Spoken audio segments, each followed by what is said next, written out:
बिहार में बम्पर मतदान, मतदाता किस पर मेहरबान। बिहार की जनता ने लोकतंत्र के सबसे बड़े उत्सव में बढ़ चढ़कर भागीदारी की, बम्पर मतदान किया। चुनाव आयोग के आंकड़ों के मुताबिक बिहार के पहले चरण में 121 सीटों पर 64.66% वोटिंग हुई है। 64.66% वोटिंग एक रिकॉर्ड है। 2020 के चुनाव के पहले फेज में सिर्फ 55.68% वोटिंग हुई थी। हालांकि तब चुनाव 3 फेज में हुआ था और पहले फेज में सीटें भी 71 थी। लेकिन बड़ा सवाल यह भी है कि बम्पर वोटिंग के मायने क्या हैं?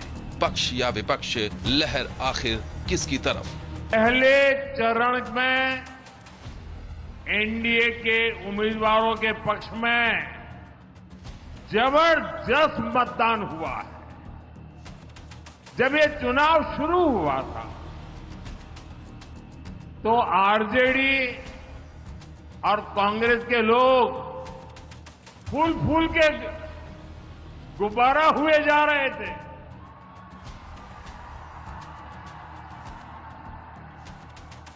और आरजेडी और कांग्रेस के नामदार आसमान पर पहुंच चुके थे। लेकिन चुनाव प्रचार के दौरान आरजेडी कांग्रेस के गुब्बारे की हवा निकलनी शुरू हो गई। सियासी पंडितों का अपना आकलन है, अपने अपने दावे हैं, सब जनता का आशीर्वाद पाने का धन्यवाद दे रहे हैं।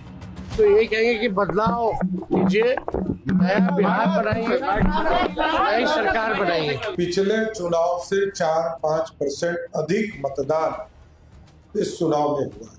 121 सीटों में से लगभग 100 सीटों के आसपास एनडीए जीत रही है और ये 2010 के रिजल्ट को ब्रेक करने वाला रिजल्ट है। बिहार विधानसभा चुनाव 2025 के पहले चरण में 2020 की तुलना में लगभग 8% अधिक मतदान का आंकड़ा कई परतों वाला है। ये न केवल लोगों का उत्साह दिखाता है बल्कि लोकतांत्रिक सुधार की प्रक्रियाओं पर भी मुहर लगाता है।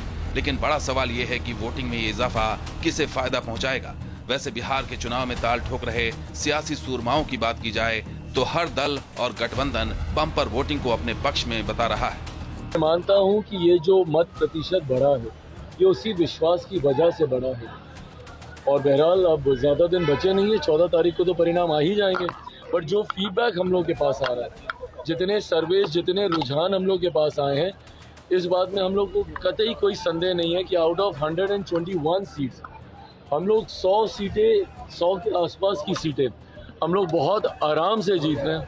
और बढ़ा हुआ जो वोटिंग परसेंटेज है वो दो बातों को दिखाता है। एक कि लोगों को एक नए विकल्प को देखकर उत्साह रहा है और बड़े पैमाने पर वोटिंग हुई है, बदलाव के लिए वोटिंग हुई है। और दूसरी बात, जो बड़े प्रवासी मजदूर हैं जो बहुत बड़ी संख्या में छठ के बाद रुके हुए हैं, उन्होंने अपना और अपने परिजनों का, अपने मित्रों का जो वोट कराया है उसने सबको सरप्राइज किया है। बिहार में दूसरे चरण का मतदान 11 नवंबर को होना है। अगर सेकंड फेज में भी वोटिंग का यही रुझान दिखा तो मतदान के तमाम पिछले रिकॉर्ड धराशायी हो सकते हैं। हालांकि बम्पर वोटिंग को आमतौर पर सियासी पंडित बदलाव का प्रतीक मानते हैं, लेकिन बिहार में भी इस दावे के उलट नतीजे आ चुके हैं। बिहार में साल 2005 में 2000 के मुकाबले 16% कम वोटिंग हुई थी। तब सत्ता बदल गई थी, जेडीयू बीजेपी सत्ता पर काबिज हुई थी। साल 2010 में 2005 के मुकाबले 6% ज्यादा मतदान हुआ था। तब तमाम रुझानों को पलटते हुए जेडीयू बीजेपी ने अपनी सत्ता बरकरार रखी थी। साल 2015 में 2010 के मुकाबले 4% ज्यादा मतदान रिकॉर्ड किया गया था।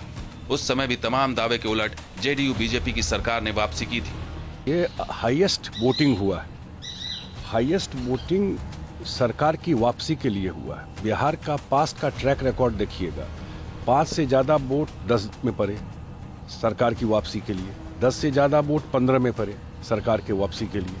तो ये ट्रेंड हमेशा रहा है कि जब ज्यादा वोट पड़ता है तो सरकार की वापसी के लिए। जनता मालिक है, जनता बनाती है, बिगाड़ती है, वो जनता के हाथ में है।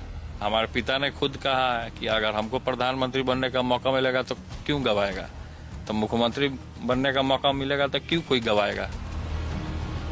सियासी एक्सपर्ट का दावा है कि वोटिंग के बढ़ने का कारण एसआईआर भी हो सकता है। 65 लाख लोगों का नाम कटने से परसेंटेज बढ़ गया है। वहीं कुछ लोगों का दावा है कि त्योहार में बिहार आए लोगों ने वोटिंग में हिस्सा लिया। इसी वजह से मतदान का प्रतिशत बढ़ गया।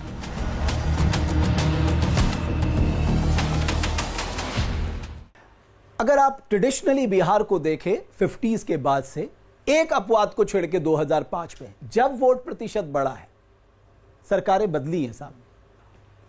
2005 में तब बदला जब पोलिंग कम हुई। उसके बाद से 20 वर्ष से वही मुख्यमंत्री है। वो ठीक है, इनके साथ है उनके साथ मैं वो बात नहीं करता, बट मोटे तौर पर सरकार नहीं बदली ना। अगर सरकार का मुखिया मुख्यमंत्री माना जाता है तो मानिए कि सरकार वही है। तो वोट कम पड़े हों ज्यादा पड़े हों, पिछले 20 साल से है। और पहला परिवर्तन 2005 में हुआ था जब पोलिंग कम हुई थी। तो अगर कम पोलिंग पर सरकार बदल रही है और ज्यादा पोलिंग पे बदल रही है तो मतलब इसका पोलिंग से कोई इसका लेना देना नहीं है। औरंगाबाद की जनसभा से प्रधानमंत्री मोदी ने आरजेडी पे कड़ा प्रहार किया। प्रधानमंत्री ने कहा कि ये जो लालटेन वाले हैं ये जनता के बीच में भ्रम फैलाने का काम कर रहे हैं, लेकिन ये भ्रम फैला नहीं पाएंगे। अपना मोबाइल फोन बाहर निकालिए और अपना मोबाइल फोन निकाल कर उसकी लाइट चालू कीजिए, उसकी लाइट जलाइए जरा सबके सब। जिनके पास मोबाइल है वो जरा अपनी लाइट जलाएं। जिसके पास मोबाइल है, अच्छा आपका लाइट जल रहा है। अब आप मुझे एक बात बताइए, जब इतनी लाइट है, हर एक के हाथ में लाइट है, तो लालटेन चाहिए क्या? एक तरफ एनडीए लालटेन को कथित जंगल राज का प्रतीक बता रहा है, बिहार की आवाम को आगाह कर रहा है, तो दूसरी तरफ महागठबंधन के नेता दावा कर रहे हैं कि लालटेन बदल गई है। इस बदली लालटेन पर अखिलेश यादव ने क्या कुछ कहा, आइए आपको दिखाते हैं। बीजेपी वाले अभी भी समझ रहे हैं कि तेल वाली लालटेन है, ये एलईडी बल्ब वाली लालटेन है। और अगर इसमें रंग बदलने वाला बल्ब लगा दो तो बताओ रंग बदलता है कि नहीं बदलता है? इसलिए लालटेन को जिताइए। जिताओगे आप लोग? धोखा तो नहीं खाओगे? बीजेपी की साजिश में तो नहीं फंसोगे? ये जो हर मन से जंगल राज का जिक्र किया जा रहा है, ये ग्राउंड पे वर्क करता दिख रहा है, मतदाताओं पे असर डाल रहा है? आप किस तरफ है ये देखना पड़ेगा। अगर आप अपर कास्ट के उसमें चले गए हैं तो एकदम कांप के, अरे बाप रे वो नहीं होना चाहिए। जरा सा आप नीचे, हमारा ड्राइवर आधे घंटे की ड्राइविंग के बाद खुला। मैंने जब उसको फोन पे हम उसको लगा कि नहीं ये वो वाले हैं, तब उसने बुराई शुरू की और तब उसने अपनी तकलीफ बताई। एक ही घर में 3 तरह से वोटिंग हो रही है। आप दिल्ली में देख लीजिए, मतलब एक धुर जो है वो बीजेपी का समर्थक, उसके पूरे घर वाले केजरीवाल को वोट दिए। तो अब चीजें धीरे धीरे बदल रही हैं। मतलब लोग खुद पे फैसला, दाहिना हाथ और बायां हाथ, अगर महिला ये तय करी मुझे कहां वोट देना है, बहुत बड़ी बात है। बिहार में बीजेपी के निशाने पे आरजेडी की लालटेन है। चुनावी मंच से बीजेपी के तमाम नेता दम भर रहे हैं कि आज के दौर में लालटेन का क्या काम, कैसे लालटेन पे सियासत छिड़ी है। आइए इस रिपोर्ट के जरिए देखते हैं।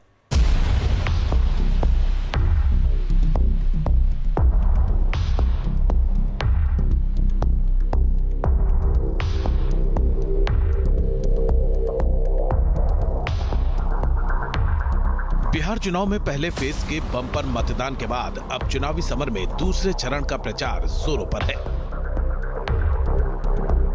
भरोसा है कि इस बार सहरसा मधेपुरा की जनता जो है यहां से लालटेन पर बटन दबा करके हमारे चंद्रदीप भाई को विजय बनाने का काम करेगी।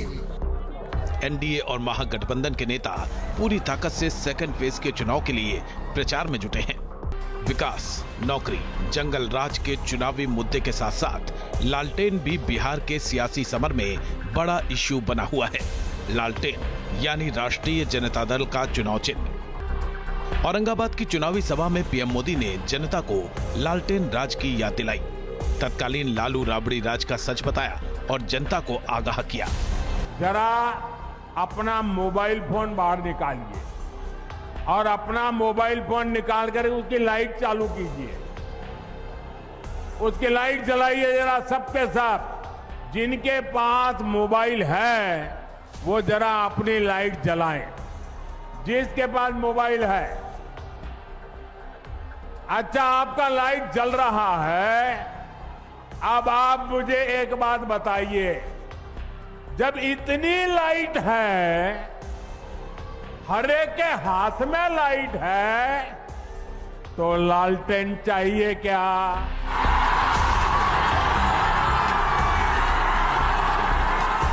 यूपी के मुख्यमंत्री योगी आदित्यनाथ भी बिहार में तूफानी चुनाव प्रचार में जुटे हैं। तस्वीरें पूर्वी चंपारण के ढाका की हैं। यहाँ सीएम योगी को सुनने के लिए जन सैलाब उमड़ पड़ा। पूर्वी और पश्चिमी चंपारण के अपने दौरे में सीएम योगी ने जनता को लालटेन रात से आगाह किया। ये लोग लालटेन लेकर के आज फिर आए हैं। ये लालटेन नहीं, ये डकैती डालने का एक सर्टिफिकेट था इनके लिए, डकैती डालने का सर्टिफिकेट। अरे आप याद करिए ना, ये वही लोग हैं जिन लोगों ने लालटेन की धुंधली लाइट में बिहार में जातीय संघर्ष करवाया था। ये वही लोग हैं जो लालटेन के केरोसिन को बेच करके अंधेरा करते थे, फिर घरों में डकैती भी डालते थे। एक तरफ एनडीए लालटेन को कथित जंगलराज का प्रतीक बता रहा है, बिहार की आवाम को आगाह कर रहा है, वहीं दूसरी तरफ महागठबंधन के नेता दावा कर रहे हैं कि लालटेन बदल गई है। बीजेपी वाले अभी भी समझ रहे हैं कि तेल वाली लालटेन है, ये एलईडी बल्ब वाली लालटेन है। और अगर इसमें रंग बदलने वाला बल्ब लगा दो तो बताओ रंग बदलता है कि नहीं बदलता है? इसलिए लालटेन को जिताइए। जिताओगे आप लोग? धोखा तो नहीं खाओगे? बीजेपी की साजिश में तो नहीं फंसोगे? चुनावी समर में लालू की लालटेन मुद्दा बनी हुई है। सवाल यह है कि आरजेडी को यह चुनाव चिन्ह कैसे मिला। आरजेडी के इलेक्शन सिंबल लालटेन की कहानी शुरू होती है 1997 से। उस समय लालू यादव पर चारा घोटाले के आरोप लगे थे और उन्हें सीएम पद से इस्तीफा देना पड़ा था। तब लालू ने जनता दल से अलग होकर राष्ट्रीय जनता दल के नाम से नई पार्टी बनाई थी। नई पार्टी के लिए एक चुनाव चिन्ह की जरूरत थी। कहते हैं लालू यादव ने तब लालटेन को चुना था। चुनावी पंडितों का दावा है कि लालू की तरफ से लालटेन चुनाव चिन्ह चुनने की वजह खास थी। दरअसल 90 के दशक में लालटेन बिहार के ग्रामीण जीवन का हिस्सा थी। लालू यादव के लिए लालटेन प्रकाश का प्रतीक था, अंधेरे को मिटाने वाला। लालू ने 2017 में नीतीश को लिखी चिट्ठी में कहा है कि लगता है आपको रोशनी से सख्त नफरत हो गई है। आपको नहीं पता कि लालटेन रोशनी का प्रतीक है, ये प्रेम और भाईचारे का प्रतीक है, ये गरीबों के जीवन से अंधेरा दूर करने का एक साधन है। हालांकि एक दिलचस्प तथ्य ये भी है कि 1991 में लालटेन चुनाव चिन्ह चंदेश्वर प्रसाद सिन्हा को अलॉट हुआ था। भारत का चुनाव आयोग राजनीतिक पार्टियों को मान्यता देता है और चुनाव चिन्ह भी आवंटित करता है। किसी भी समय चुनाव आयोग के पास कम से कम ऐसे 100 निशान होते हैं जो अब तक किसी को आवंटित नहीं किए गए हैं। निशानों का चुनाव इस बात को ध्यान में रखकर किया जाता है कि वो आसानी से मतदाताओं को याद रहे और आसानी से वे उनको पहचान जाए।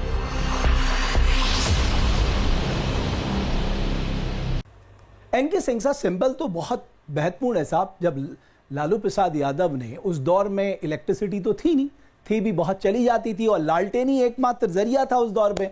तब उन्होंने मुझे लगता है लालटेन चुना होगा। तो ये सिंबल कितना इंपॉर्टेंस रखते हैं?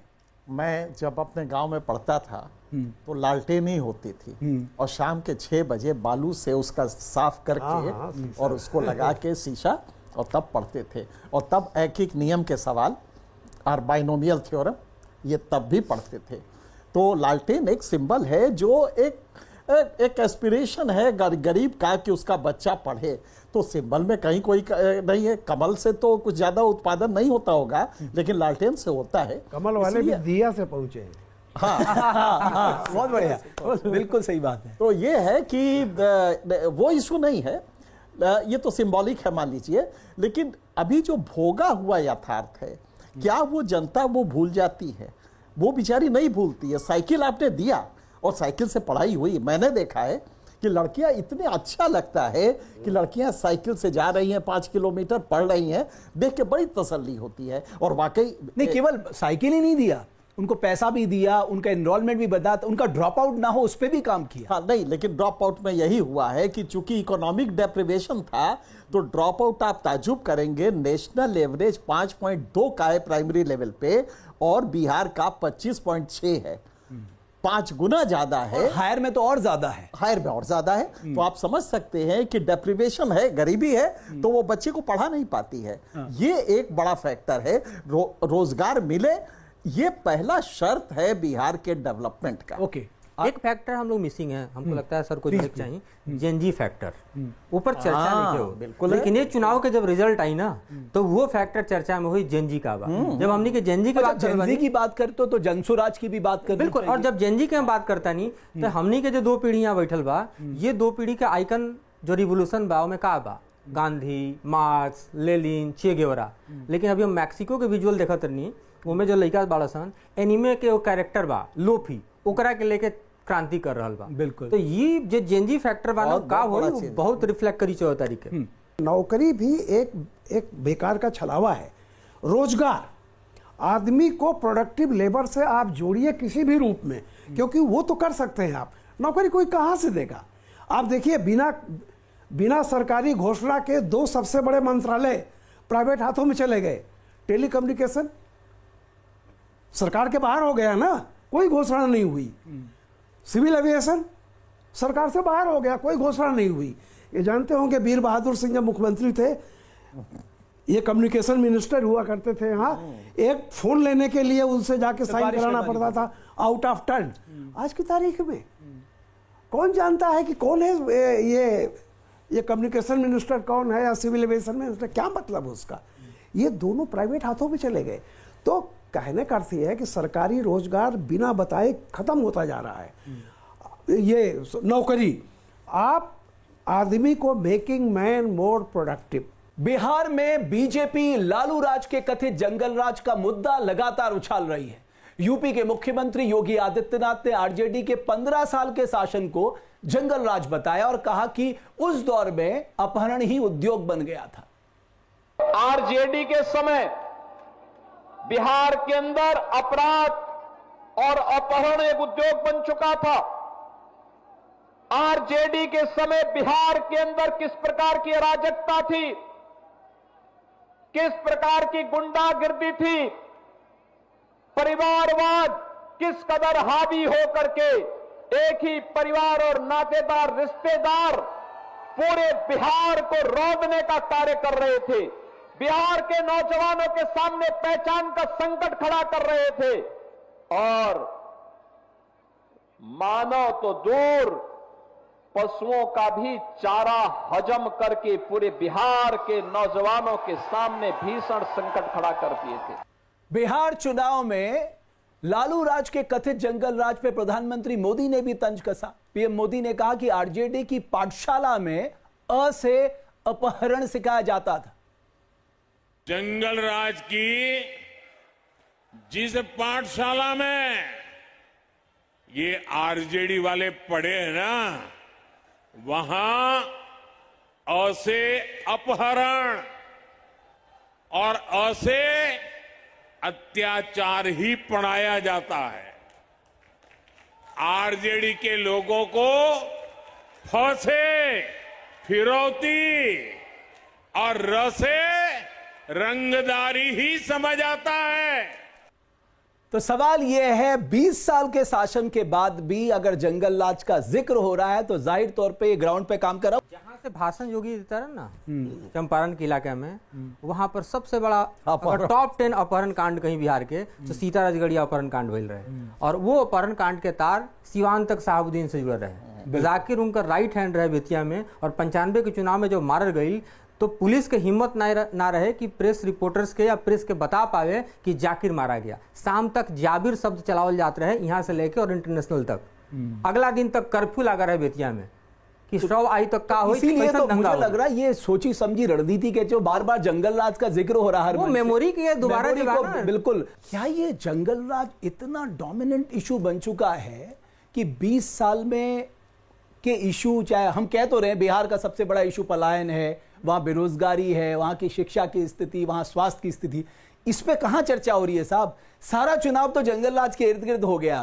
देखिए, ये जो नेता लोग हैं ना, चाहे किसी भी पार्टी के हो, ये जो भी कहते हैं, इनके बनाने से चीजें नहीं बनती हैं। ये मुद्दे नहीं बनाते हैं। हमको ये भ्रम होता है कि बहुत बड़ा मुद्दा है।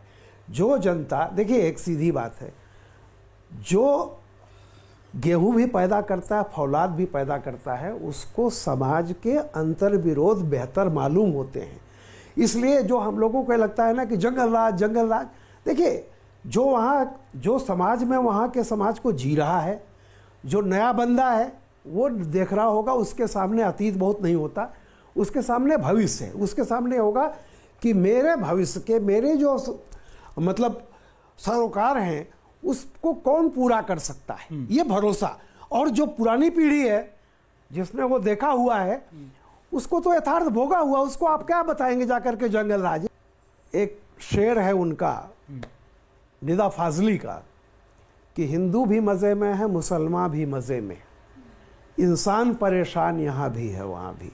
रिपोर्ट हम दिखाते अपने दर्शकों को। बिहार चुनाव में बीजेपी करप्शन और क्राइम का मुद्दा उठाकर आरजेडी और महागठबंधन को चौतरफा घेर रही है। सीएम योगी ने अपने चुनाव प्रचार में बिहार में माफिया राज और अपहरण का मुद्दा उठाया।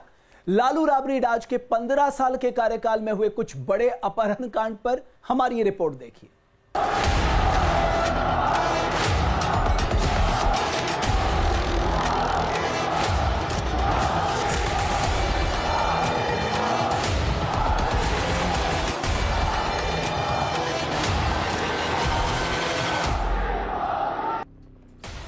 बिहार के चुनावी समर में जिन शब्दों से एनडीए, महागठबंधन और तेजस्वी यादव को सबसे ज्यादा टारगेट किया जा रहा है, वो है अपराध, जंगल राज और अपहरण।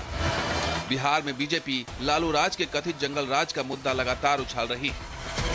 जंगल राज की जिस पाठशाला में ये आरजेडी वाले पढ़े हैं ना, वहां ऐसे अपहरण और ऐसे अत्याचार ही पढ़ाया जाता है। आरजेडी के लोगों को फौसे, फिरौती और रसे, रंगदारी ही समझ आता है। पीएम मोदी जनता को कथित जंगल राज से आगाह कर रहे हैं। प्रधानमंत्री मोदी ने बिहार की जनता को आगाह किया कि लालू राबड़ी के राज में 37,000 से ज्यादा अपहरण हुए थे। साल 2004 का नवंबर का महीना था। यहां के तरारी ब्लॉक की एक डिस्पेंसरी में एक डॉक्टर साहब बच्चों को पोलियो की ड्रॉप पिलाने में व्यस्त थे। ये काम करते करते उनको देर हो गई। देर शाम घर के लिए निकले तो रास्ते में जो नई उम्र के नौजवान है ना, जरा सुनिए, 2004 की घटना है, यहां की घटना है। जब डॉक्टर साहब रात को जरा देर से घर जा रहे थे तो रास्ते में हथियार बंद लोगों ने उनका अपहरण कर लिया। सेवा करने वाले डॉक्टर बच्चों को पोलियो का खाना दे रहे थे, वो डॉक्टर जब जा रहे थे। साथियों, ऐसे ही करीब 37,000 लोगों का अपहरण हुआ था।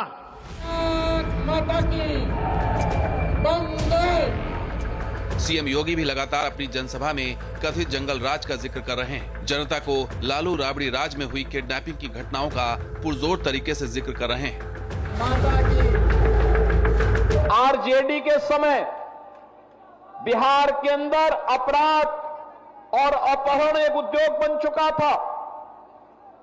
आरजेडी के समय बिहार के अंदर किस प्रकार की अराजकता थी, किस प्रकार की गुंडागिर्दी थी, परिवारवाद किस कदर हावी हो करके एक ही परिवार और नातेदार, रिश्तेदार पूरे बिहार को रौंदने का कार्य कर रहे थे, बिहार के नौजवानों के सामने पहचान का संकट खड़ा कर रहे थे और मानव तो दूर पशुओं का भी चारा हजम करके पूरे बिहार के नौजवानों के सामने भीषण संकट खड़ा कर दिए। बिहार में साल 2001 के डॉक्टर पूर्ण ओझा किडनैपिंग केस ने बिहार की सियासत को झकझोर दिया था। साल 2001 में ही मुजफ्फरपुर में गोलू अपहरण कांड ने पूरे बिहार को हिला दिया था। गोलू को किडनैप कर मार दिया गया था। फिर 2004 का ऐश्वर्य अपहरण कांड, जिसमें 15 साल के ऐश्वर्य को किडनैप कर लिया गया था। 2004 में ही डॉक्टर गिरिजेश का गया से अपहरण कर लिया गया था। बाद में फिरौती लेकर उन्हें रिहा किया गया था। साल 2005 का किसले हत्याकांड सूबे में जारी अपहरण कांड का विभत्स रूप था।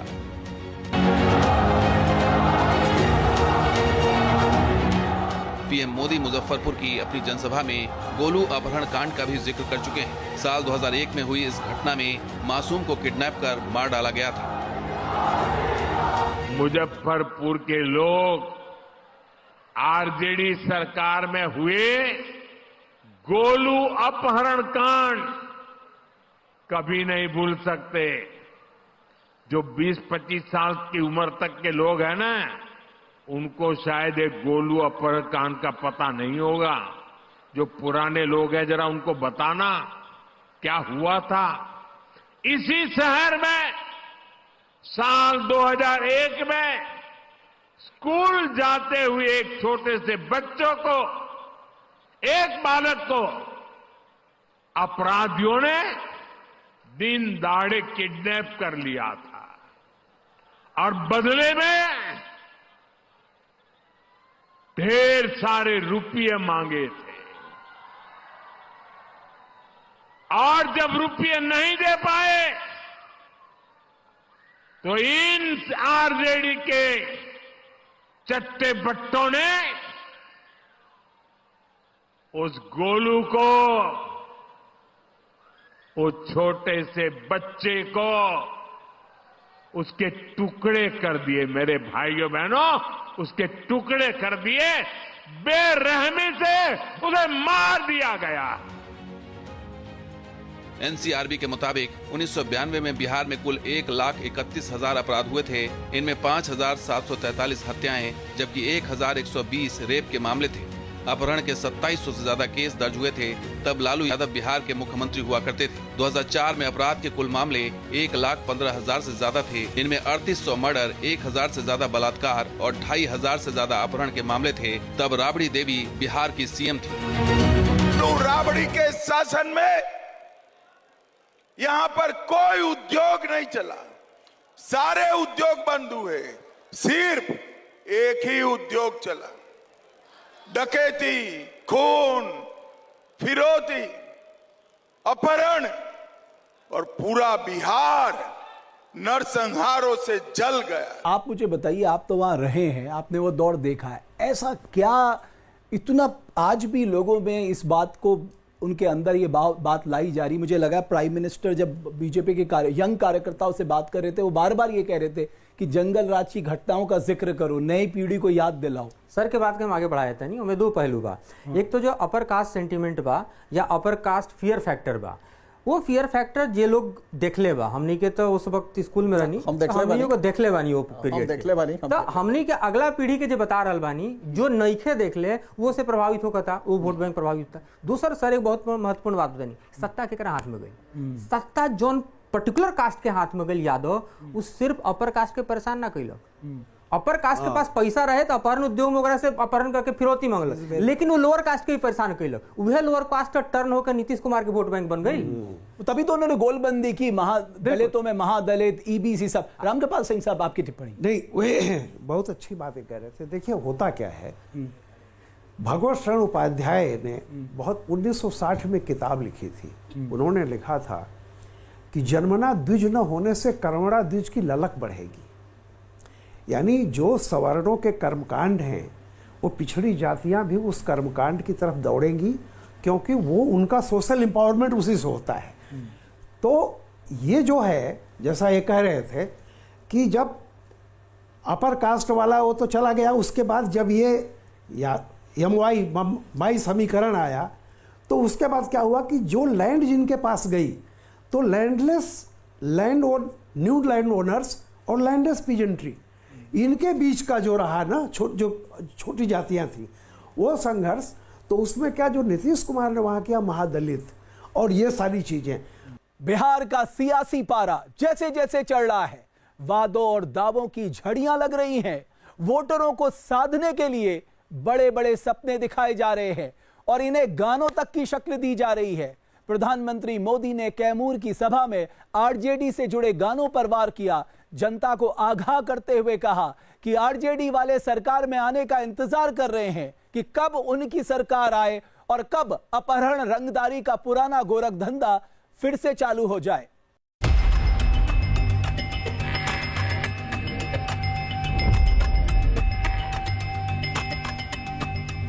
बिहार में चुनाव है और चौतरफा जंगल राज रोकने की गूंज सुनाई दे रही है, लेकिन चुनावी समर के बीच कई ऐसे गाने वायरल हो रहे हैं जिनके बोल में जंगल राज छिपा है। बिहार के सियासत पिछले 3 दशकों से जंगल राज के नारे के इर्द गिर्द घूम रही है। इसकी चर्चा इन दिनों चुनाव प्रचार के दौरान सियासी मंच से जमकर हो रही है। आरजेडी वालों का एक गाना है, आएगी भैया की सरकार। क्या बोलते हैं? आएगी भैया की सरकार, बनेंगे रंगदार। कैमूर की सभा में प्रधानमंत्री का आरजेडी को लाउड एंड क्लियर मैसेज दिखा। आरजेडी से कथित रूप से जुड़े गानों का जिक्र कर पीएम मोदी ने तेजस्वी यादव और आरजेडी पर तीखा वार किया। मैं तो सोच नहीं सकता भाई, ये छोरा कट्टा डूनाली, इसके गाने और चुनाव के मैदान में इनका मनसा का ये प्रतिबिंब है, उनकी सोच का प्रतिबिंब है। आरजेडी कांग्रेस वाले बहन बेटियों को उठा ले जाने की धमकियां दे रहे हैं। ये बहन बेटियों को उठाने का खेल चल रहा है, डराया जा रहा है। बिहार में 15 साल तक आरजेडी की सत्ता रही है। 1990 से लेकर 2005 तक बिहार ने लालू राबड़ी की सत्ता देखी है। इसी दौर को आरजेडी के विरोधी दल जंगल राज की संज्ञा देते आए हैं और चुनाव प्रचार से जुड़ी कथित पैरोडी को लेकर पीएम मोदी ने आरजेडी पर डायरेक्ट अटैक किया है। उनका एक और गाना चल रहा है, मारब सिक्सर के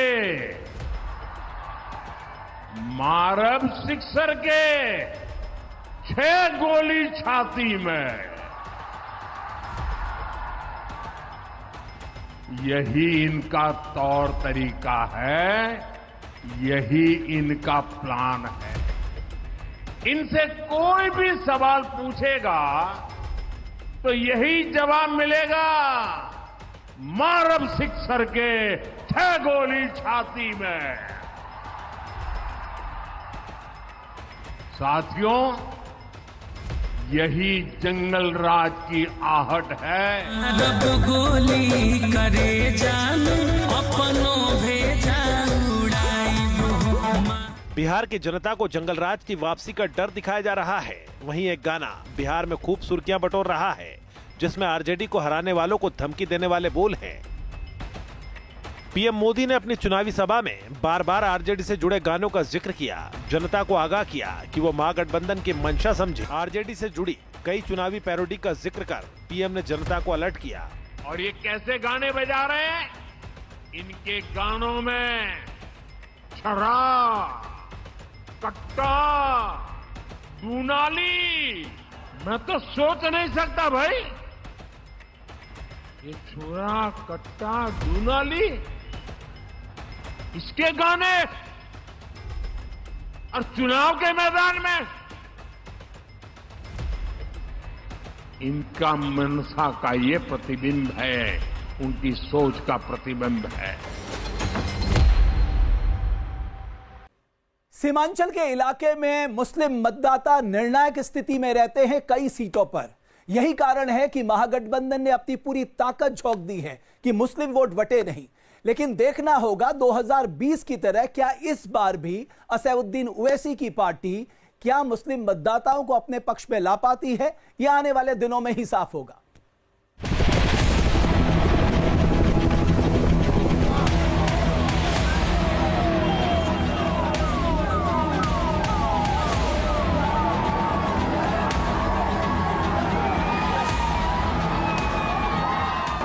इस तेजस्वी में और मोदी में अब क्या फर्क बाकी रहा कि जिसके सर पे टोपी और दाढ़ी है उसको चरमपंथी कहता है, आतंकवादी कहता है।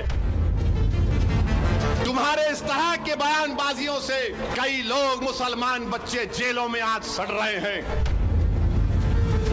इलेक्शन आता जाता रहेगा, मगर याद रखो, अगर तुम सांप को दूध पिलाओगे, ये सांप इजहार असवी को डस चुका है, कहीं ये कोचा दामन और सीमांचल की जनता को ना डसे। सीमांचल में असदुद्दीन ओवैसी कांग्रेस और आरजेडी पर दहाड़ रहे हैं, डायरेक्ट अटैक कर रहे हैं, खुलकर चुनौती दे रहे हैं।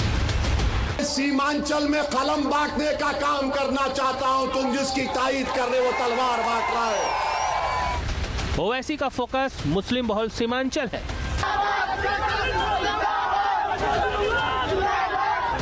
सीमांचल के मुस्लिम बहुल 4 जिलों में 11 नवंबर को वोटिंग होनी है।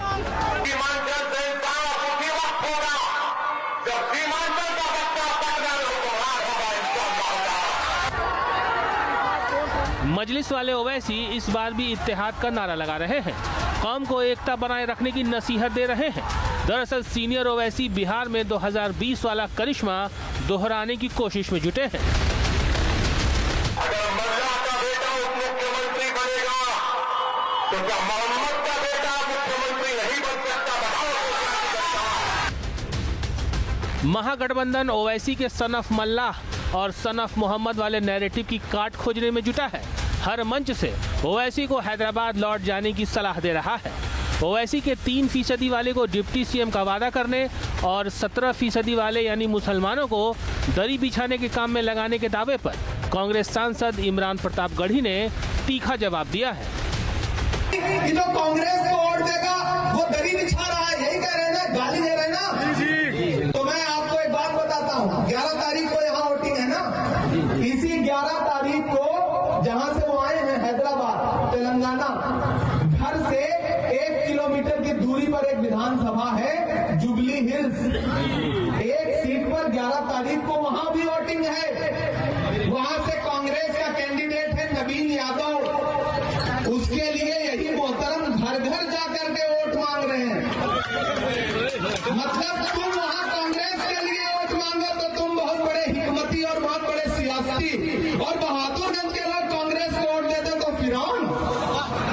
भैया ऐसी सियासत तो सीमांचल में नहीं चलेगी। बिहार में मुसलमानों की आबादी 17.7% से ज्यादा है। राज्य की 47 विधानसभा सीटें ऐसी हैं जहां मुस्लिम वोटर्स निर्णायक भूमिका निभाते हैं। बिहार की 11 सीटों पर मुस्लिम आबादी 40% से अधिक है, जबकि 7 सीटों पर 30% से अधिक मुस्लिम वोटर्स हैं। बिहार की 29 सीटों पर मुस्लिम आबादी 20 से 30% के बीच है और इनमें से अधिकतर सीट सीमांचल में ही है। हम तेजस्वी को बोलेंगे, बाबू एक्सट्रीमिस्ट को तुम जरा अंग्रेजी में लिख के बता दो।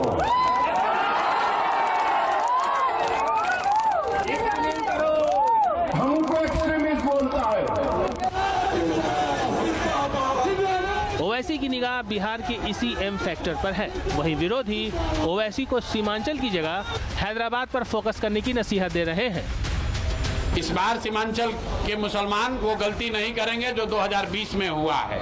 ओवैसी साहब का सम्मान है, बहुत बढ़िया तकरीर करते हैं, पढ़े लिखे व्यक्ति हैं, लेकिन उनको हैदराबाद में रहने दीजिए। सीमांचल के नेता, सीमांचल के रहनुमा जो जिनको रहनुमाई करनी है वो सीमांचल का बेटा होना चाहिए। हैदराबाद से आकर सीमांचल में नया नेतृत्व खड़ा करने की जरूरत नहीं है। ये सीमांचल इंटरेस्टिंग है साहब एनके सिंह साहब, लेकिन पिछली बार 2020 में असदुद्दीन ओवैसी ने महागठबंधन को डेंट मारा था। 5 जीते थे, भले ही 4 बाद में आरजेडी में चले गए थे। इस बार जो रामकृपाल जी भी कह रहे हैं कि साहब केवल ध्रुवीकरण एक तरफा नहीं होता, उसका काउंटर प्रोडक्टिव भी होता है, वो आपको दिख रहा है सीमांचल में? बाई चांस सीमांचल में जो डेमोग्राफी है वो डिफरेंट है। वहाँ पे मुस्लिम पॉपुलेशन बेहद ज़्यादा संख्या में है। वजह यह है कि वो जो माइग्रेट हुए हैं वो काफ़ी बड़ी संख्या है और वो इलेक्शन को बदल देते हैं उस इलाके में। नतीजा ये हुआ कि पिछली बार वो जो बीजेपी ने पोलराइजेशन का किया या जो पोलराइजेशन हुआ है, तमाम जो उसके वजूहात हैं वो वजूहात हम सब जानते हैं, देश में हो रहा है, राज्य में भी हो रहा है, उसकी वजह से मुस्लिम अब की बार अपने वोट को छिटकने नहीं देगा। मुसलमान का पहला आज की तारीख में उसकी पहली चॉइस है ओवैसी,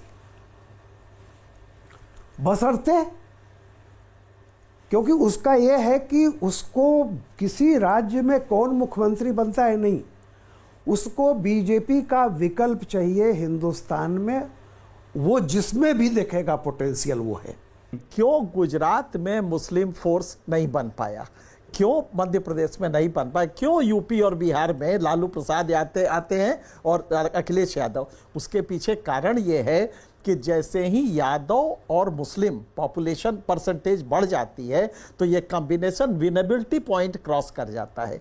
गुजरात में नहीं कर सकता तो तीसरी पार्टी आएगी ही नहीं, मध्य प्रदेश में नहीं आएगी, राजस्थान में नहीं आएगी, लेकिन यूपी बिहार में इसलिए आती है कि 16% और 18% अगर ये दोनों मिल जाते हैं तो 34 हो जाते हैं। यूपी में भी यही है, 20% के आसपास मुसलमान है और करीब 11% यादव है, 10% 11% वो उसमें थोड़ा कंट्रोवर्सी है, तो ये 31% हो जाता है। तो मल्टी पार्टी कंटेस्ट में 31% विनेबिलिटी पॉइंट से ऊपर चला जाता है, तो सीटों में कन्वर्ट होने लगता है। यही वजह है कि लालू और अखिलेश एग्जिस्ट करते हैं, मध्य प्रदेश में नहीं करेंगे, गुजरात में कोई अस्तित्व ही नहीं होगा तीसरी पार्टी का।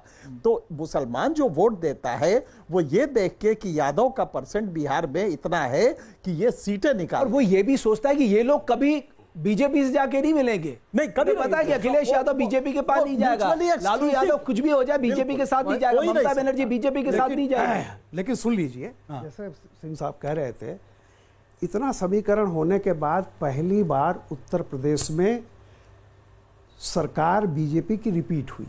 सुन लीजिए रिजल्ट क्या रहता है, लालू प्रसाद विपक्ष में रहे क्योंकि ये गठबंधन कहीं से वो नहीं हो पा रहा है। बिहार की चुनावी जंग में लिट्टी का गर्मा गर्म स्वाद भी है और नेताओं के बयान का चोखापन भी, लेकिन बयानों पर राजनीति ना हो, भला ऐसे कैसे हो सकता है?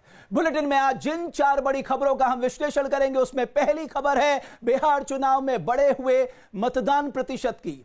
पहले चरण की 121 सीटों पे 64% से ज्यादा मतदान हुआ है। ये वोटिंग साल 2020 के मुकाबले करीब 8% ज्यादा है। ये आंकड़े क्या इशारा करते हैं, क्या कहानी बयां कर रहे हैं? हमारी दूसरी बड़ी खबर है बिहार में चुनाव प्रचार के दौरान मुख्यमंत्री योगी आदित्यनाथ के बयान की। सीएम योगी जब भी बोलते हैं सुर्खियां बटोरते हैं, प्रचार के लिए सबसे ज्यादा डिमांड में है। आज पश्चिमी चंपारण में लालू राबड़ी राज के कथित जंगलराज का जिक्र किया, कहा आरजेडी के समय तो सड़क और पुल का भी अपहरण हो जाता था। तीसरी बड़ी खबर आरजेडी के सिंबल लालटेन से जुड़ी हुई। अखिलेश यादव को चुनाव प्रचार में क्यों पहना पड़ा कि लालटेन बदल गई है, आपको बताएंगे लालू यादव ने लालटेन सिंबल आखिर क्यों चुना। और चौथी बड़ी खबर दूसरे फेज के मतदान से जुड़ी हुई है। सेकंड फेज में कोसी और सीमांचल में होने वाली वोटिंग में ओवैसी फैक्टर कितना असर दिखाएगा। आज लिट्टी चोखा चुनावी चौका में इन सब पर करेंगे बात हमारे खास मेहमान जो हमारे साथ पैनल पे मौजूद हैं। हमारे साथ वरिष्ठ पत्रकार एनके सिंह साहब और राल कृपाल सिंह साहब, भारत के जाने माने पत्रकार जिनका विश्लेषण हर कोई सुनना चाहता है। आप दोनों का मैं बहुत बहुत धन्यवाद करता हूं, एनके सिंह साहब, रामकृपाल सिंह साहब। शुरुआत में एनके सिंह साहब आपसे करूंगा। पहले तो मैं चाहता हूं हम सब लोग बिहार की जनता के लिए जरूर ताली बजाएं कि उन्होंने मतदान ऐतिहासिक किया। ये अपने आप में एक शानदार काम किया है बिहार की जनता ने। लेकिन बिहार की जनता एनके सिंह साहब क्या कह रही है? देखिए, जो 8% का बढ़ोतरी हुई है टर्नआउट में, ये क्वांटम जंप कहते हैं। ये कोई साधारण नहीं होता। कभी भी जब 8% का जंप हो तो एक मैसेज होता है जो डेफिनेट उसको घर से पोलिंग बूथ तक लाता है। ये मैसेज क्या है, ये डिसाइफर करना ज़रूरी है। और ये बात सच है कि 8% अगर हुआ है तो ये अभी तक जो हिस्ट्री रही है वो रिजीम चेंज की होती थी, इसमें कोई दो राय नहीं है, लेकिन जरूरी नहीं कि ये इस बार भी हो। बिहार चुनाव के फर्स्ट फेज में रिकॉर्ड 64.66% वोटिंग हुई है। 2020 चुनाव के पहले फेज में सिर्फ 55.68% वोटिंग हुई थी।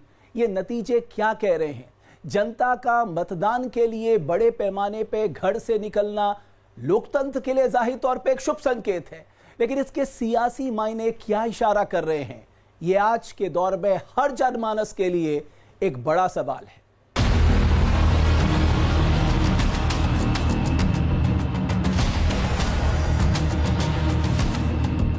जो बिहार में कभी नहीं हुआ था वो फर्स्ट फेज की वोटिंग में हो गया।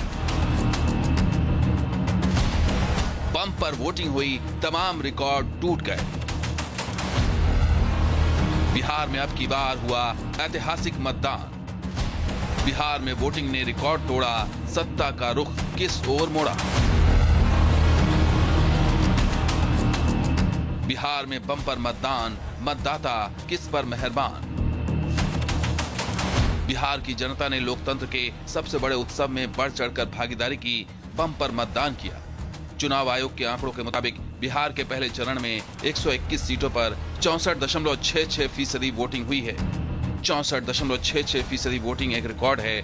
2020 के चुनाव के पहले फेज में सिर्फ 55.68% वोटिंग हुई थी। हालांकि तब चुनाव 3 फेज में हुआ था और पहले फेज में सीटें भी 71 थी।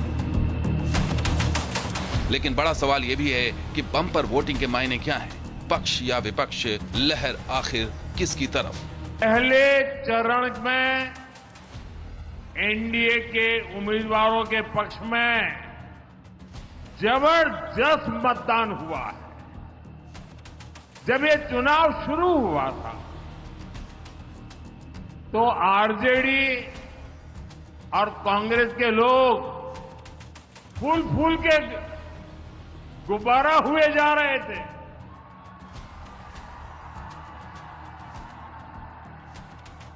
और आरजेडी और कांग्रेस के नामदार आसमान पर पहुंच चुके थे। लेकिन चुनाव प्रचार के दौरान आरजेडी कांग्रेस के गुब्बारे की हवा निकलनी शुरू हो गई। सियासी पंडितों का अपना आकलन है, अपने अपने दावे हैं, सब जनता का आशीर्वाद पाने का धन्यवाद दे रहे हैं। तो ये कहेंगे कि बदलाव कीजिए, नया बिहार बनाइए, नई सरकार बनाइए। पिछले चुनाव से 4-5% अधिक मतदान इस चुनाव में हुआ है। 121 सीटों में से लगभग 100 सीटों के आसपास एनडीए जीत रही है और ये 2010 के रिजल्ट को ब्रेक करने वाला रिजल्ट।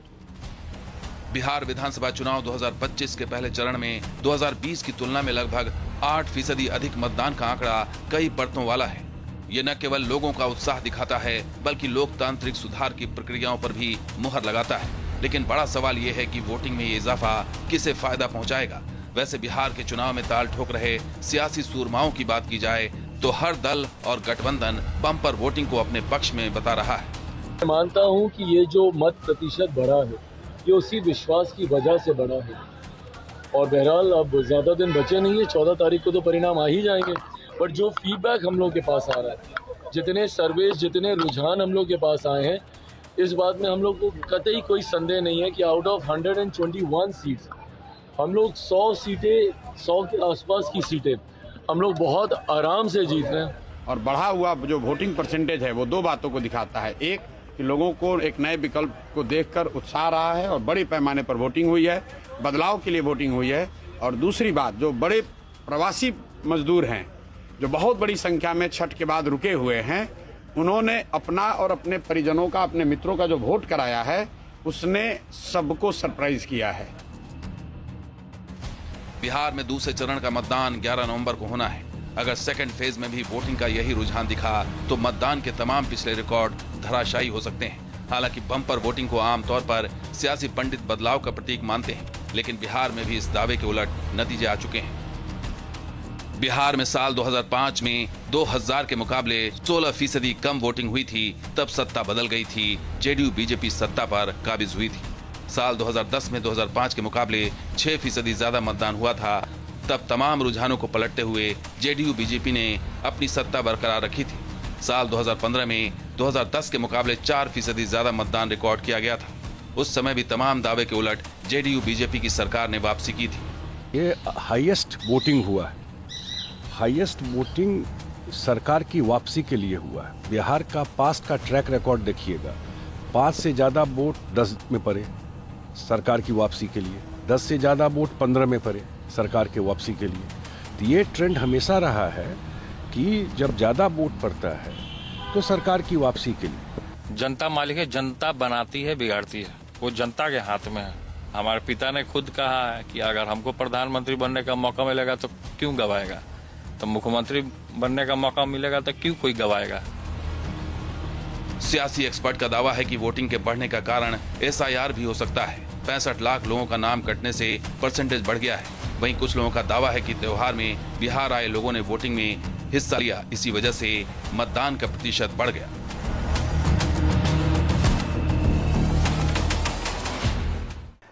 अगर आप ट्रेडिशनली बिहार को देखें 50s के बाद से, एक अपवाद को छेड़ के 2005 में जब वोट प्रतिशत बढ़ा है, सरकारें बदली हैं साहब। 2005 में तब बदला जब पोलिंग कम हुई। उसके बाद से 20 वर्ष से वही मुख्यमंत्री है।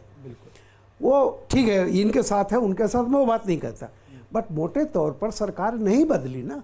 अगर सरकार का मुखिया मुख्यमंत्री माना जाता है तो मान लीजिए कि सरकार वही है, तो वोट कम पड़े हो ज्यादा पड़े हो पिछले 20 साल से है। और पहला परिवर्तन 2005 में हुआ था जब पोलिंग कम हुई थी।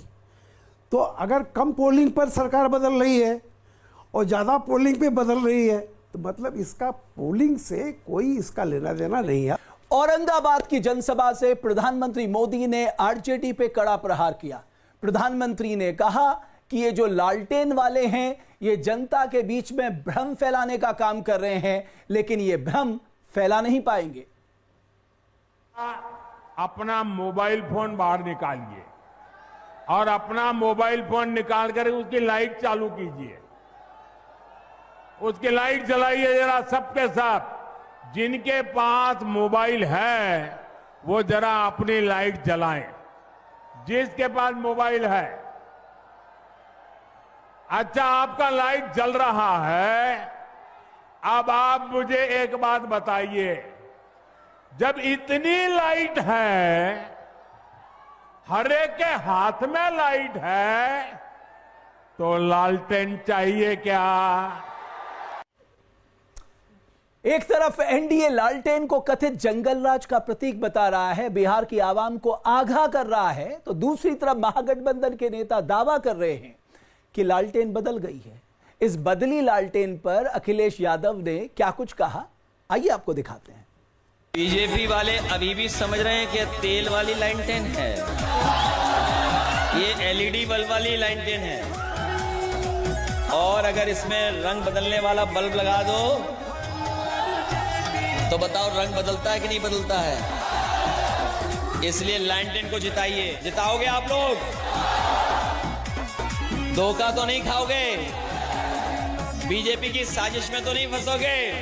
कि ये जो हर मन से जंगल राज का जिक्र किया जा रहा है, ये ग्राउंड पे वर्क करता दिख रहा है, मतदाताओं पे असर डाल रहा है? आप किस तरफ है ये देखना पड़ेगा। अगर आप अपर कास्ट के उसमें चले गए हैं तो एकदम कांप के, अरे बाप रे वो नहीं होना चाहिए। जरा सा आप नीचे, हमारा ड्राइवर आधे घंटे की ड्राइविंग के बाद खुला। मैंने जब उसको फोन पे हम उसको लगा कि नहीं ये वो वाले हैं, तब उसने बुराई शुरू की और तब उसने अपनी तकलीफ बताई। एक ही घर में 3 तरह से वोटिंग हो रही है। आप दिल्ली में देख लीजिए, मतलब एक धुर जो है वो बीजेपी का समर्थक, उसके पूरे घर वाले केजरीवाल को वोट दिए। तो अब चीजें धीरे धीरे बदल रही हैं। मतलब लोग खुद पे फैसला, दाहिना हाथ और बायां हाथ, अगर महिलाएं ये तय करी मुझे कहां वोट देना है, बहुत बड़ी बात है।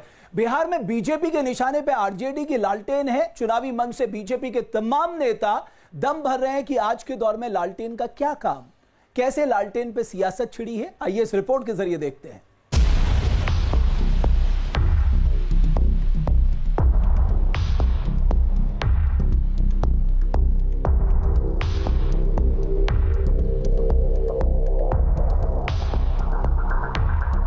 बिहार चुनाव में पहले फेज के बम्पर मतदान के बाद अब चुनावी समर में दूसरे चरण का प्रचार जोरों पर है। भरोसा है कि इस बार सहरसा मधेपुरा की जनता जो है यहाँ से लालटेन पर बटन दबा करके हमारे चंद्रदीप भाई को विजय बनाने का काम करेगी। एनडीए और महागठबंधन के नेता पूरी ताकत से सेकंड फेज के चुनाव के लिए प्रचार में जुटे हैं। विकास, नौकरी, जंगल राज के चुनावी मुद्दे के साथ साथ लालटेन भी बिहार के सियासी समर में बड़ा इश्यू बना हुआ है। लालटेन यानी राष्ट्रीय जनता दल का चुनाव चिन्ह। औरंगाबाद की चुनावी सभा में पीएम मोदी ने जनता को लालटेन राज की याद दिलाई, तत्कालीन लालू राबड़ी राज का सच बताया और जनता को आगाह किया। जरा अपना मोबाइल फोन बाहर निकालिए और अपना मोबाइल फोन निकाल कर उसकी लाइट चालू कीजिए, उसकी लाइट जलाइए जरा सबके सब। जिनके पास मोबाइल है वो जरा अपनी लाइट जलाएं। जिसके पास मोबाइल है, अच्छा आपका लाइट जल रहा है। अब आप मुझे एक बात बताइए, जब इतनी लाइट है, हर एक के हाथ में लाइट है, तो लालटेन चाहिए क्या?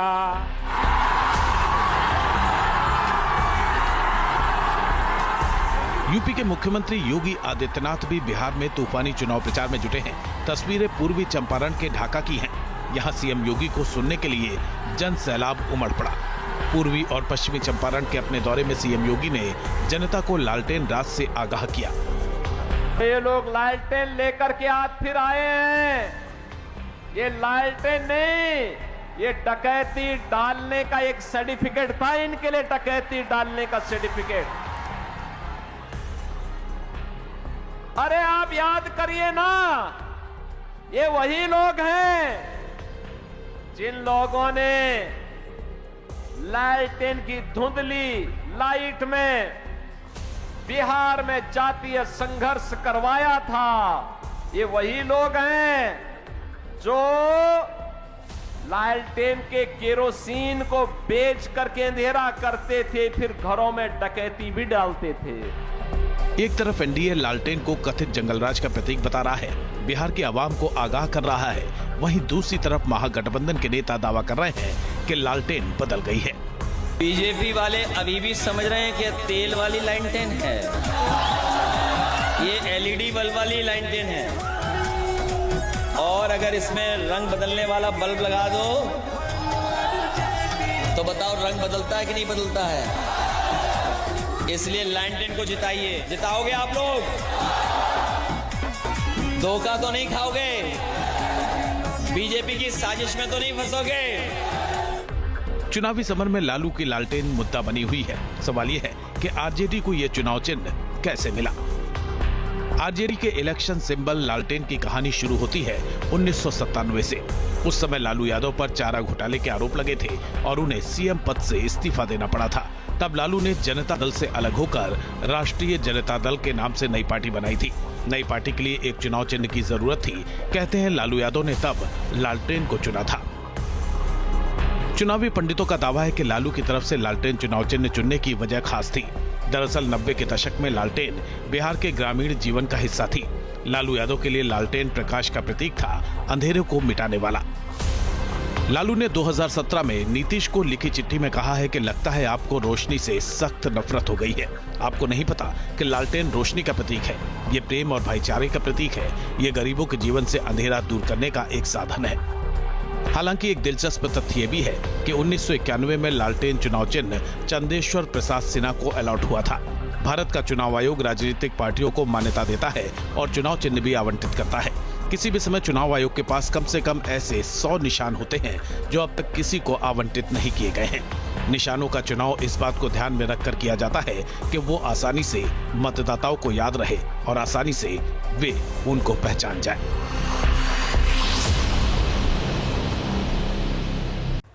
एनके सिंह साहब, सिंबल तो बहुत महत्वपूर्ण है साहब। जब लालू प्रसाद यादव ने उस दौर में इलेक्ट्रिसिटी तो थी नहीं, थी भी बहुत चली जाती थी और लालटेन ही एकमात्र जरिया था उस दौर में, तब उन्होंने मुझे लगता है लालटेन चुना होगा। तो ये सिंबल कितना इंपॉर्टेंस रखते हैं?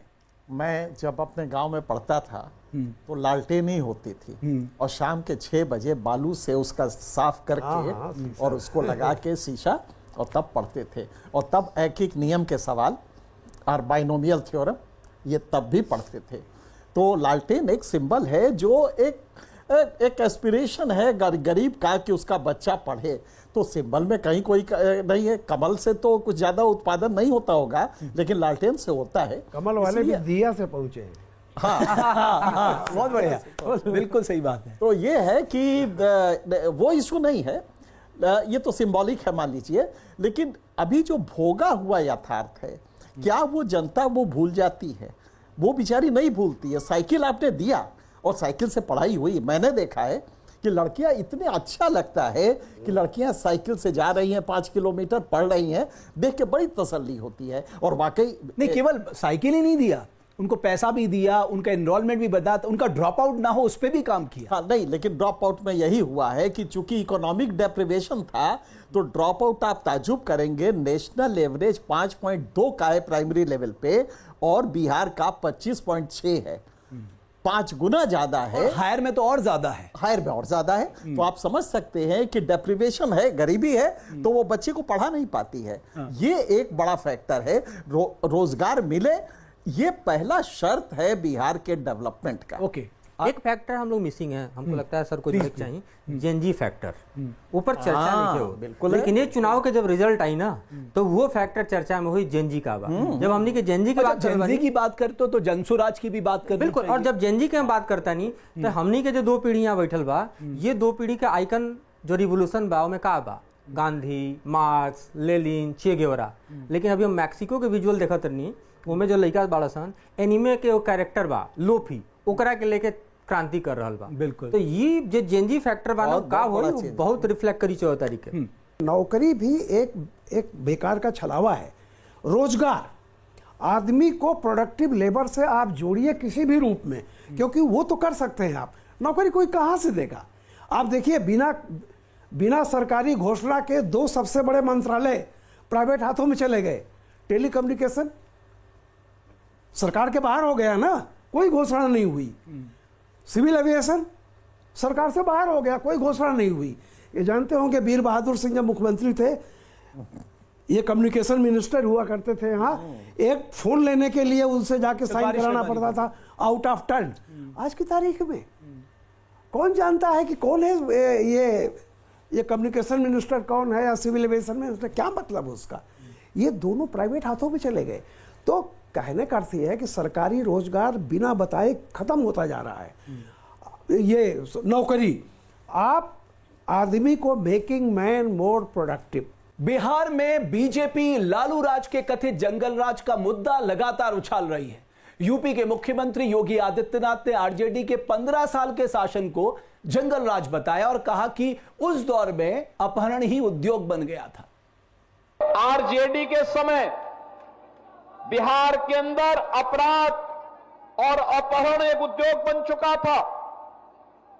आरजेडी के समय बिहार के अंदर किस प्रकार की अराजकता थी, किस प्रकार की गुंडागिर्दी थी, परिवारवाद किस कदर हावी होकर के एक ही परिवार और नातेदार रिश्तेदार पूरे बिहार को रौंदने का कार्य कर रहे थे। बिहार के नौजवानों के सामने पहचान का संकट खड़ा कर रहे थे और मानव तो दूर, पशुओं का भी चारा हजम करके पूरे बिहार के नौजवानों के सामने भीषण संकट खड़ा कर दिए थे। बिहार चुनाव में लालू राज के कथित जंगल राज पे प्रधानमंत्री मोदी ने भी तंज कसा। पीएम मोदी ने कहा कि आरजेडी की पाठशाला में अ से अपहरण सिखाया जाता था। जंगल राज की जिस पाठशाला में ये आरजेडी वाले पढ़े हैं ना, वहां अ से अपहरण और अ से अत्याचार ही पढ़ाया जाता है। आरजेडी के लोगों को फ से फिरौती और र से रंगदारी ही समझ आता है। तो सवाल यह है, 20 साल के शासन के बाद भी अगर जंगल राज का जिक्र हो रहा है तो जाहिर तौर पे ये ग्राउंड पे काम कर रहा हूं। जहां से भाषण योगी देता रहा ना चंपारण के इलाके में, वहां पर सबसे बड़ा अगर टॉप 10 अपहरण कांड कहीं बिहार के तो सीताराजगढ़िया अपहरण कांड भइल रहे। और वो अपहरण कांड के तार सिवान तक साहबुद्दीन से जुड़ल रहे। जाकिर उनका राइट हैंड रहे बेतिया में, और 95 के चुनाव में जो मारल गई तो पुलिस के हिम्मत ना रहे कि प्रेस रिपोर्टर्स के या प्रेस के बता पावे कि जाकिर मारा गया। शाम तक जाबिर शब्द चलावल जाते रहे यहाँ से लेके और इंटरनेशनल तक। अगला दिन तक कर्फ्यू लगा रहे बेतिया में कि शव आई तक का हो। इसीलिए तो मुझे लग रहा है ये सोची समझी रणनीति के जो बार बार जंगल राज का जिक्र हो रहा है, वो मेमोरी की है दोबारा। बिल्कुल। क्या ये जंगल राज इतना डोमिनेंट इशू बन चुका है कि 20 साल में के इशू, चाहे हम कह तो रहे हैं बिहार का सबसे बड़ा इशू पलायन है, वहां बेरोजगारी है, वहां की शिक्षा की स्थिति, वहां स्वास्थ्य की स्थिति, इस पे कहां चर्चा हो रही है साहब? सारा चुनाव तो जंगल राज के इर्द गिर्द हो गया। देखिए, ये जो नेता लोग हैं ना, चाहे किसी भी पार्टी के हो, ये जो भी कहते हैं, इनके बनाने से चीजें नहीं बनती हैं। ये मुद्दे नहीं बनाते हैं। हमको ये भ्रम होता है कि बहुत बड़ा मुद्दा है।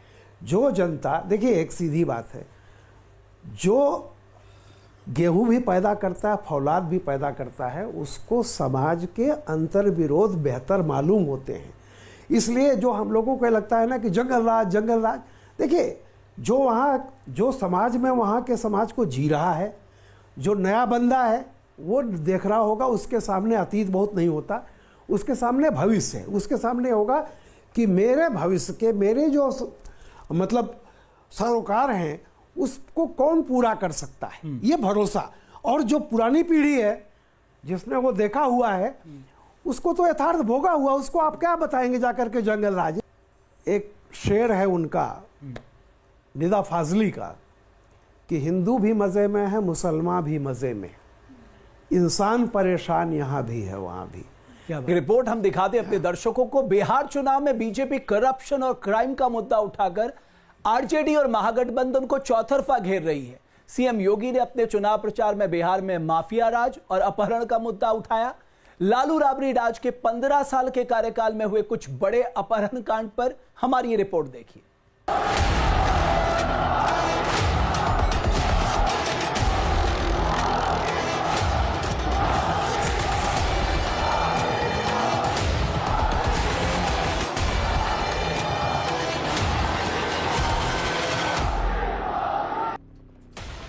बिहार के चुनावी समर में जिन शब्दों से एनडीए, महागठबंधन और तेजस्वी यादव को सबसे ज्यादा टारगेट किया जा रहा है, वो है अपराध, जंगल राज और अपहरण। बिहार में बीजेपी लालू राज के कथित जंगल राज का मुद्दा लगातार उछाल रही है। जंगल राज की जिस पाठशाला में ये आरजेडी वाले पढ़े हैं ना, वहां अ से अपहरण और अ से अत्याचार ही पढ़ाया जाता है। आरजेडी के लोगों को फ से फिरौती और र से रंगदारी ही समझ आता है। पीएम मोदी जनता को कथित जंगल राज से आगाह कर रहे हैं। प्रधानमंत्री मोदी ने बिहार की जनता को आगाह किया कि लालू राबड़ी के राज में 37,000 से ज्यादा अपहरण हुए थे। साल 2004 का नवंबर का महीना था। यहां के तरारी ब्लॉक की एक डिस्पेंसरी में एक डॉक्टर साहब बच्चों को पोलियो की ड्रॉप पिलाने में व्यस्त थे। ये काम करते करते उनको देर हो गई। देर शाम घर के लिए निकले तो रास्ते में जो नई उम्र के नौजवान है ना, जरा सुनिए, 2004 की घटना है, यहां की घटना है। जब डॉक्टर साहब रात को जरा देर से घर जा रहे थे तो रास्ते में हथियार बंद लोगों ने उनका अपहरण कर लिया। सेवा करने वाले डॉक्टर बच्चों को पोलियो का खाना दे रहे थे, ओए डॉक्टर जब जा रहे थे।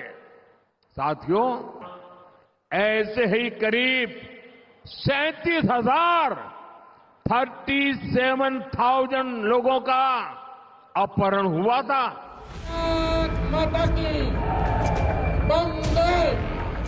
सीएम योगी भी लगातार अपनी जनसभा में कथित जंगल राज का जिक्र कर रहे हैं। जनता को लालू राबड़ी राज में हुई किडनैपिंग की घटनाओं का पुरजोर तरीके से जिक्र कर रहे हैं।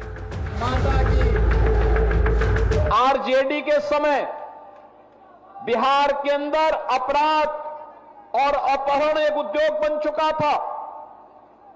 आरजेडी के समय बिहार के अंदर किस प्रकार की अराजकता थी, किस प्रकार की गुंडागिर्दी थी, परिवारवाद किस कदर हावी होकर के एक ही परिवार और नातेदार रिश्तेदार पूरे बिहार को रौंदने का कार्य कर रहे थे, बिहार के नौजवानों के सामने पहचान का संकट खड़ा कर रहे थे और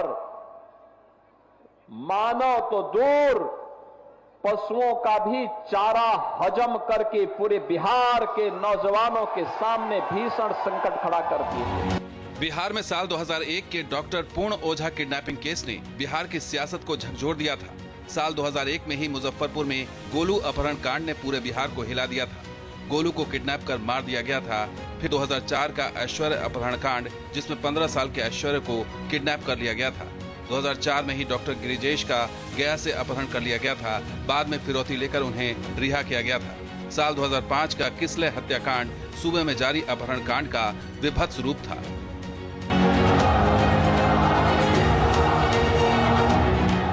पीएम मोदी मुजफ्फरपुर की अपनी जनसभा में गोलू अपहरण कांड का भी जिक्र कर चुके हैं। साल 2001 में हुई इस घटना में मासूम को किडनैप कर मार डाला गया था। मुजफ्फरपुर के लोग आरजेडी सरकार में हुए गोलू अपहरण कांड कभी नहीं भूल सकते। जो 20-25 साल की उम्र तक के लोग हैं ना, उनको शायद एक गोलू अपहरण कांड का पता नहीं होगा। जो पुराने लोग हैं, जरा उनको बताना क्या हुआ था।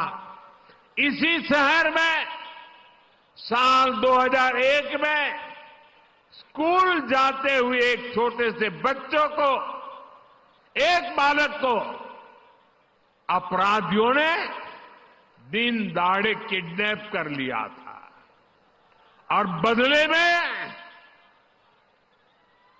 ढेर सारे रुपये मांगे थे।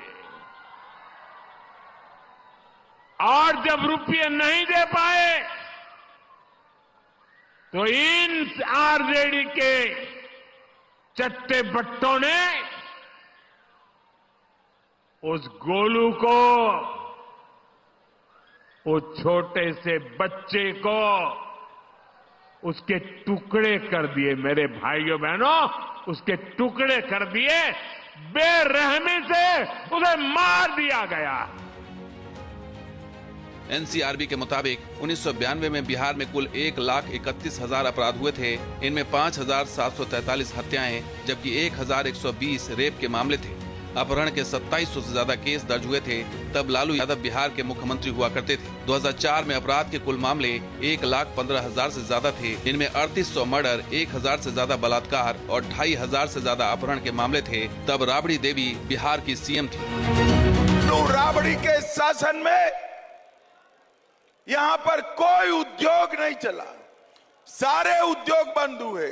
सिर्फ एक ही उद्योग चला, डकैती, खून, फिरौती, अपहरण, और पूरा बिहार नरसंहारों से जल गया। आप मुझे बताइए, आप तो वहां रहे हैं, आपने वो दौर देखा है, ऐसा क्या इतना आज भी लोगों में इस बात को, उनके अंदर ये बात लाई जा रही। मुझे लगा प्राइम मिनिस्टर जब बीजेपी के यंग कार्यकर्ताओं से बात कर रहे थे, वो बार बार ये कह रहे थे कि जंगल राज की घटनाओं का जिक्र करो, नई पीढ़ी को याद दिलाओ। सर के बात के हम आगे बढ़ाया था नहीं, उनमें दो पहलू बा।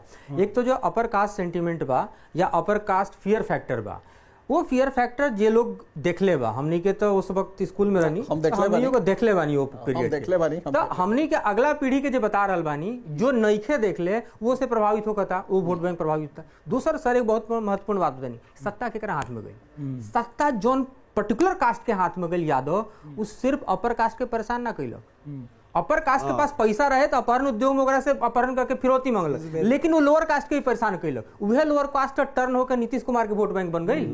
तभी तो उन्होंने गोलबंदी की, महादलितों में महादलित, ईबीसी सब। रामकृपाल सिंह साहब, आपकी टिप्पणी। नहीं, वे बहुत अच्छी बातें कह रहे थे। देखिए होता क्या है, भगवत शरण उपाध्याय ने बहुत 1960 में किताब लिखी थी।